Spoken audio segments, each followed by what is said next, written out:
Good morning, friends. Happy Easter to all of you. We're so delighted that you're joining with us this morning here on Facebook or later on YouTube. We bid you a happy Easter. Is it possible to be happy and sad at the same time? What about angry and thankful, or any other pair of competing emotions?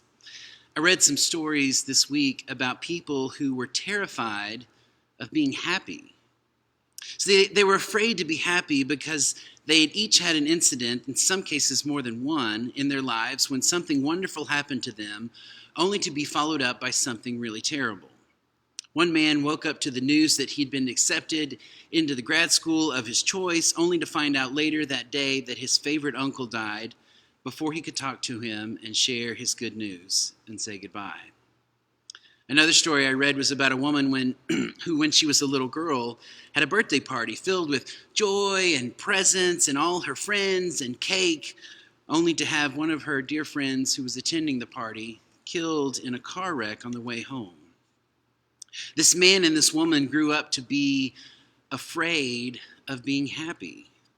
When good things in their lives would happen, they would immediately be paralyzed with anxiety, just waiting for the bad thing that they knew was going to follow to happen. It took lots of work with good therapists for them to be able to go back and to untangle the two events in their lives and to realize that life consists both of happy and horror, of joy and pain, of love and terrible sorrow. Do you know the Chinese symbol, the yin and the yang, or some people combine the two words and just call it the yin-yang? It dates back perhaps as far as 770 BCE. The two terms go back even farther themselves without being combined. Yin meaning a closed door or the darkness or the south bank of a river or the north side of a mountain, whereas yang meant height, brightness, the south side of a mountain. Combining the two in Chinese philosophy is an attempt to teach us all that the good and the bad coexist in our world. Different schools of philosophy lean into one side more than the other, which I find ironic since the point of the yin-yang is balance, it's harmony. The darkness is balanced by the light and vice versa. Now, a deep dive into Chinese philosophy might be a weird illustration on Easter Sunday morning, so let me switch gears into something else. I sometimes draw, and I'm learning about light and dark and how they both reveal the subject that one is trying to draw. Since I'm colorblind, using pencils or charcoal has worked out best for me. So I only have variations of gray to work with, but those variations and where you place them make all the difference in the world. See, we see things not just by the light that they reflect, but also by the shadows they create. And the point is, we need both to get the picture right. Now, normally I would be able to see your faces right now, and I could tell if I had illustrated you to sleep, but all of the faces that I see are smiling attentively, so let me keep going. I remember after my mom died, thinking that I would never laugh again. I mean, how could I, right? She was gone, my life was turned over, surely I would never laugh again. But the day after she died, when friends came over and we talked about her, we shared funny stories, we all laughed. I then told myself, you know what? I'm never going to spell the word February correctly. It was the month that she died, and that'll be my tribute to her. But I had to go back to school after the funeral, and I didn't want to look like an idiot in front of my teachers who had been so kind and wonderful to me, so I wrote February and spelled it correctly on my papers. But I worried that I was supposed to have something. Right, I didn't have all black clothes to wear. I wasn't going to wear a veil, but I was worried that I was supposed to feel or not feel a certain way, and I was afraid that if I got it wrong, people would think that I didn't love her. Dad took me to Pinocchio's Pizza one night, and we talked about this feeling of obligation for a tribute. How we worried that whatever we did that made it look like life was back to normal might be misinterpreted by other people. He told me that we all go through grief in different ways, but that no one could take away the love we had for our mom or her love for us. It sounds strange, but it was hard work for me to feel comfortable feeling happy again. And I think part of that difficulty for me was the assumption that you cannot be both happy and sad at the same time. You have to be one or the other, right? If people saw me happy, they would know that I wasn't sad anymore, and it might be too soon for that. It's taken me a lot of work to allow a multitude of emotions to have space in myself all at the same time, and to treat them all with grace and with patience. I'm saying all of this because in our gospel reading this morning, the Marys leave the tomb and their conversation with the angel, and they're afraid, yet filled with joy. At dawn, Mary Magdalene and the other Mary, that's how Matthew's gospel describes it.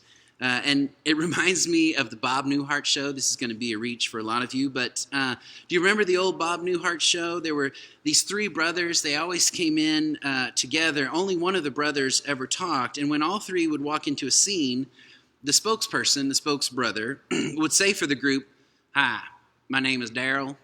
This is my brother Larry. This is my other brother Larry." I'll pause to give you time to stop laughing, listen back in again. But Mary Magdalene and the other Mary come early in the morning to look at the tomb. Now, Matthew's gospel doesn't mention spices or burial cloths. It just says they needed to be there and see the tomb. Anyone who's ever visited a gravesite understands exactly this need. Sometimes you just need to be there and look.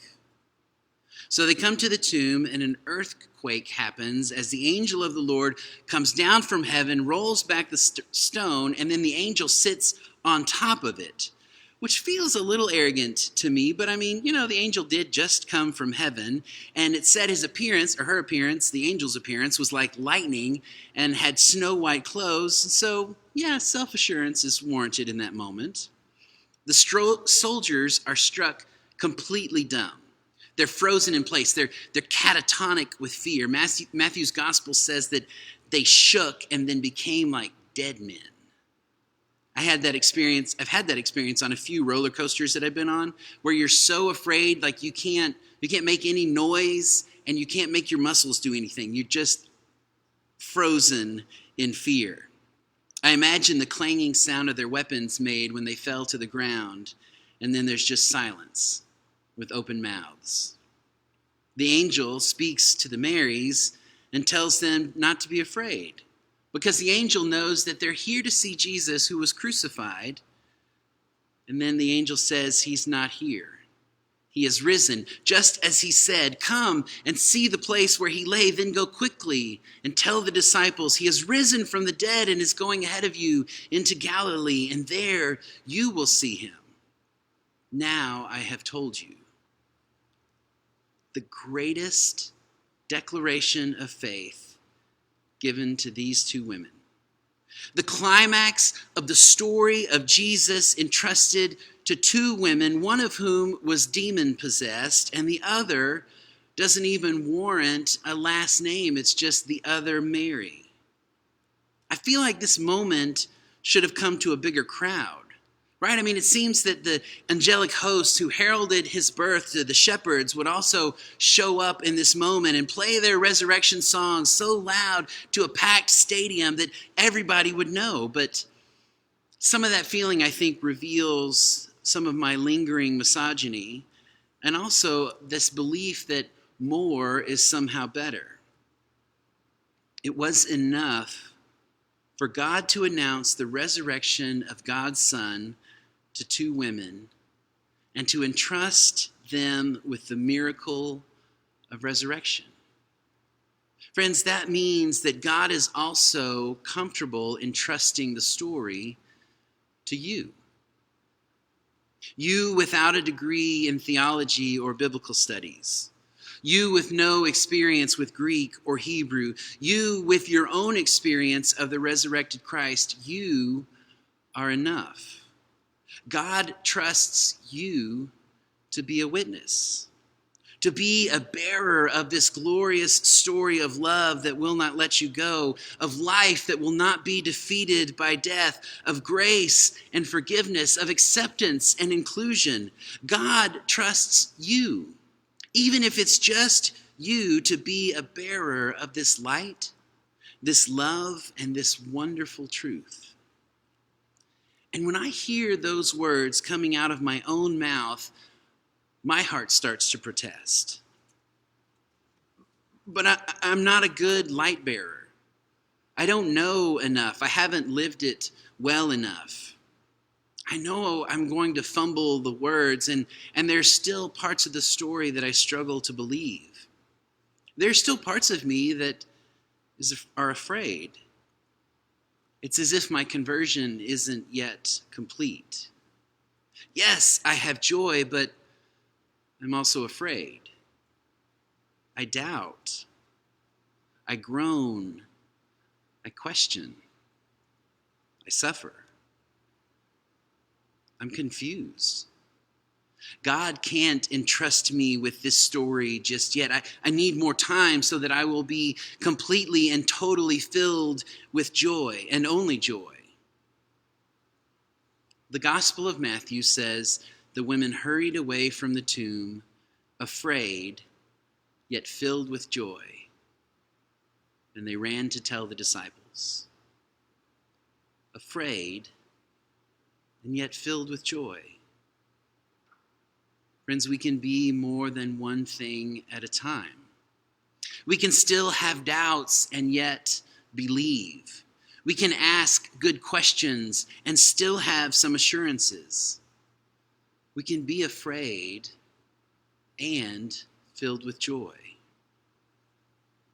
I was complaining to God earlier this week about Easter, how it was all wrong this year because we're all hunkered down like the disciples were in the upper room trying to do our best to keep this virus at bay, and then we're all going to emerge to economic disaster and ruin. I agreed with what President Trump said a few weeks ago. Wouldn't it be great if we were all out on Easter morning? Okay, I'll give you a second to get back up off of the floor. Yes, this would have been a wonderful day to join back together, but as Dr. Fauci says, we don't dictate the timeline. The virus will dictate the timeline. So this week I was complaining to God that we should just postpone the whole thing because we can't be together, and how can we celebrate when we're scattered all over the place? And more personally, how can I preach an Easter sermon to an empty sanctuary? We can be both this morning. Afraid of what is going on in our world and in our lives, and also filled with joy at the glorious resurrection of Christ and the hope that it brings that transcends this world. The Marys were afraid and yet filled with joy. It's okay to be afraid and filled with joy. They had just lived through an angelic earthquake, and then they saw the angel of the Lord sitting upon the stone like Thor on top of the stone with lightning going everywhere and snow-white clothes. That lightning in those clothes also created shadows, dark ones, in the very same scene. There were dark spots where the stone cast a shadow on the ground. There were shadows lingering behind those frozen soldiers. There were contours of gray and different shades of color in the garden, and there was fear in these two faithful women who were taking it all in. Fear and joy. It's okay for us to have many different reactions and emotions to the resurrection in our lives this morning. To cling to it desperately as we all need hope in this time of global crisis and pain. To look to the light and to call upon it to illumine the darkness that can feel like it's taking over our lives. To be afraid, To be afraid that life may never be what it was before March of this year, that we may lose many things that we won't get back. We can be a faithful witness to the resurrection and experience a multitude of emotions and the range of reactions that swirl within us, even in this very moment. And it's okay to be filled with joy. Even in the midst of a global pandemic, it's okay to be happy. It doesn't mean that you don't love your neighbor. It doesn't mean your heart isn't broken for those who are sick and dying. It doesn't mean that you don't care. It just means that there's a part of you that is filled with joy at the wonder and the mystery and the victory of the resurrection of Christ. It's okay to be afraid in this moment. Even on Easter Sunday, when the power of God is made known in the resurrected Christ, it's still okay to be afraid. It doesn't mean that you don't believe. It doesn't mean you're not a faithful witness. It doesn't mean that you don't love God. It just means that there's a part of you that is scared by what's happening in our world and in your life. We, like Mary and Mary, can be afraid and filled with joy. We can be excited and disappointed all at the same time. We can celebrate and mourn together. We don't have to choose one over the other. We can be driven by hope and at the same time be sad about the losses we are experiencing. So give yourself permission to feel whatever it is you feel this morning, even and especially if the feelings don't seem to fit together or don't seem to be compatible with one another. Christ is risen. Let the joy and the truth of resurrection fill you this moment. Breathe in the profound hope of God's power over death and allow yourself space to feel everything else that you feel on this glorious Easter morning. Amen. My sisters and brothers, Christ is risen. He is risen indeed. Alleluia, alleluia, alleluia.